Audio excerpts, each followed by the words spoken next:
Friends, नमस्कार। हिंदी के video में हम प्रयोग और विकार के आधार पर शब्दों का वर्गीकरण देखेंगे। इससे पहले हमने शब्द रचना में उत्पत्ति के आधार पर, व्युत्पत्ति के आधार पर और अर्थ के आधार पर शब्द रचना देख ली है, उनका वर्गीकरण पढ़ लिया है। और आज हम देखेंगे प्रयोग और विकार के आधार पर।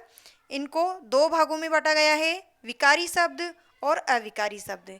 तो अविकारी और विकारी दोनों में इनके चार चार प्रकार है, चार चार भेद है। इनको हम देखते हैं, पढ़ते हैं और आगे डिटेल से भी पढ़ेंगे।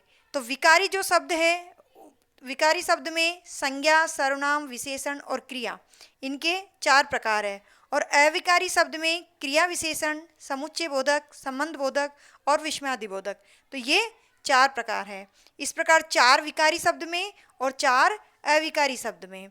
अब हम देखते हैं सबसे पहले विकारी शब्द। विकारी शब्द क्या होते हैं, इनको देख लेते हैं। विकारी शब्द, इसका अर्थ होता है व्यय, खर्च, बदलना या परिवर्तन। अर्थात ये शब्द वो होते हैं जो परिस्थिति के अनुसार बदल जाते हैं। लिंग, वचन, काल, कारक, अगर वाक्य में जैसा है उसी प्रकार का शब्द आएगा, अर्थात उसमें कुछ परिवर्तन हो जाता है, तो उसे कहते हैं विकारी। विकारी का अर्थ ही व्यय, खर्च, बदलना या परिवर्तन है। तो वे शब्द जिनका लिंग, वचन, कारक एवं काल, देखो लिंग, वचन, कारक एवं काल, इनके आधार पर रूप परिवर्तित हो जाता है, वह शब्द विकारी शब्द कहलाते हैं। यानी जिसमें विकार आ जाता है या परिवर्तन आ जाता है, वह विकारी शब्द होते हैं। हम इनको किस प्रकार से इनमें परिवर्तन आता है, तो इनको देख लेते हैं एक एक को। लिंग, वचन, कारक एवं काल के आधार पर कैसे वाक्य में परिवर्तन आया। सबसे पहले देखते हैं लिंग के आधार पर। लड़का पढ़ रहा है, तो इस वाक्य में लड़का यानी पुल्लिंग वाक्य है। पुल्लिंग में वाक्य है और लिंग चेंज हो गया। लड़का से हमने लड़का पुल्लिंग है, और अगर हमने इसी वाक्य को स्त्रीलिंग में बनाया तो लड़की पढ़ रही है। तो यहाँ परिवर्तन आ गया शब्द में। वहाँ लड़का में आ की मात्रा है, वहीं स्त्रीलिंग बनाया और ई की मात्रा, अर्थात लड़का और लड़की, पुल्लिंग और स्त्रीलिंग। तो लिंग के अनुसार इस प्रकार से परिवर्तन आ गया। लड़का पढ़ रहा है या लड़की पढ़ रही है। अब हम देखते हैं वचन के अनुसार। वचन के अनुसार इसी वाक्य को हम लेते हैं, लड़का दौड़ रहा है। तो लड़का यानी एक लड़का है। हम जानते हैं ये एक वचन का वाक्य है, लड़का शब्द एक वचन का है। लेकिन अगर वचन बदल दें तो उसके अनुसार वाक्य में और शब्द में परिवर्तन आ गया। लड़के दौड़ रहे हैं, यानी बहुवचन, लड़के बहुवचन में हो गया, तो यहाँ पर क्रिया भी चेंज हो गई, लड़के दौड़ रहे हैं। इसी प्रकार से कारक के अनुसार देख लेते हैं। तो कारक है लड़का पढ़ता है, यहाँ कारक नहीं लगा हुआ, कारक नहीं है इसमें।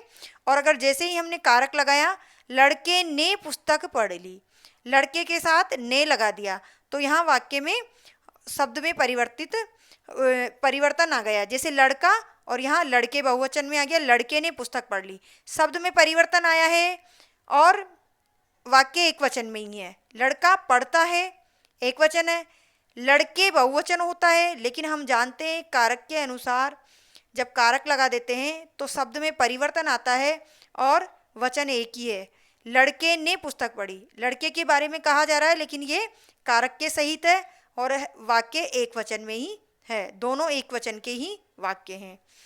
यहाँ कारक के अनुसार परिवर्तन हुआ है।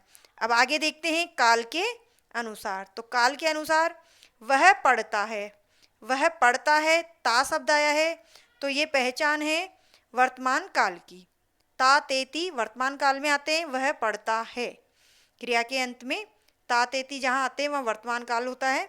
अब हम देखते हैं उसने पढ़ा, तो ये हो गया भूतकाल, यानी वो पढ़ लिया। फिर वह पढ़ेगा, जहाँ गागेगी आया वो भविष्यकाल। तो देखो वाक्य समान है, यानी समानता है उसमें, लेकिन किसके अनुसार परिवर्तन है, काल के अनुसार। आगे देखते हैं, ये चार होते हैं जैसा हमने पहले देखा, संज्ञा, सर्वनाम, क्रिया और विशेषण। परिवर्तन इन चारों में हो सकता है। अब देखते हैं अविकारी शब्द। जहां हमने देखा विकारी में परिवर्तन होता है, विकारी शब्द के आगे अ आया है, अर्थात अ से अर्थ है जो खर्च नहीं हो, नहीं अर्थ के लिए अ आया है, अ प्लस विकारी। क्या नहीं हो? विकार नहीं आए जिसमें, वो अविकारी हो गया। तो वे शब्द जिनका लिंग वचन काल के अनुसार परिवर्तन नहीं हो, लिंग वचन कारक काल के अनुसार परिवर्तन नहीं होता हो, वे सदैव उसी रूप में रहते हो, यानी जैसे शब्द है वो हर परिस्थिति में वैसे ही रहते हैं। किसी भी आधार पर, चाहे वो लिंग हो, वचन हो, कारक हो या काल हो, किसी भी आधार पर उनमें शब्दों में परिवर्तन नहीं होता है। इसीलिए उन्हें अव्यय शब्द भी कहा जाता है। या अव्यय का अर्थ है, जैसा हमने विकारी में देखा, विकारी का अर्थ व्यय होता है, वहीं अविकारी का अर्थ अव्यय हो गया, अर्थात अव्यय शब्द भी इन्हें कहा जाता है। तो अविकारी या अव्यय शब्द कुछ भी कह सकते हैं। हमने देखा था पहले, जैसे विकारी 4 होते हैं, उसी प्रकार से अविकारी भी 4 प्रकार के होते हैं। कौन कौन से? सबसे पहला है क्रिया विशेषण। तो क्रिया विशेषण में क्या क्या आते हैं हम देखते हैं। क्रिया विशेषण में जैसे क्रिया होती है, उसके आगे जो शब्द विशेषण के रूप में लग जाए वो क्रिया विशेषण होते हैं। कल, आज, ऊपर, नीचे आदि। समुच्चय बोधक में, समुच्चय बोधक शब्द क्या होते हैं? 2 वाक्यों को जोड़ने वाले शब्द। तो 2 वाक्यों को कौन से शब्द जोड़ते हैं? और, तथा, एवं, व इत्यादि शब्द लगाकर हम 2 वाक्यों को जोड़ते हैं। फिर देखते हैं संबंध बोधक।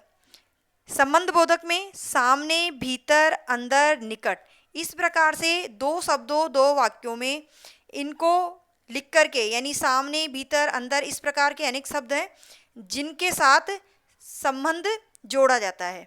दूसरे शब्दों के साथ संबंध जोड़ने के लिए इन शब्दों का प्रयोग किया जाता है। इसके बाद देखते हैं हम विस्मयादि बोधक। विस्मयादि बोधक जिससे आश्चर्य हो, और ये हमेशा वाक्य के शुरू में आते हैं। आह, अजी, अरे, हाय आदि ये शब्द हैं।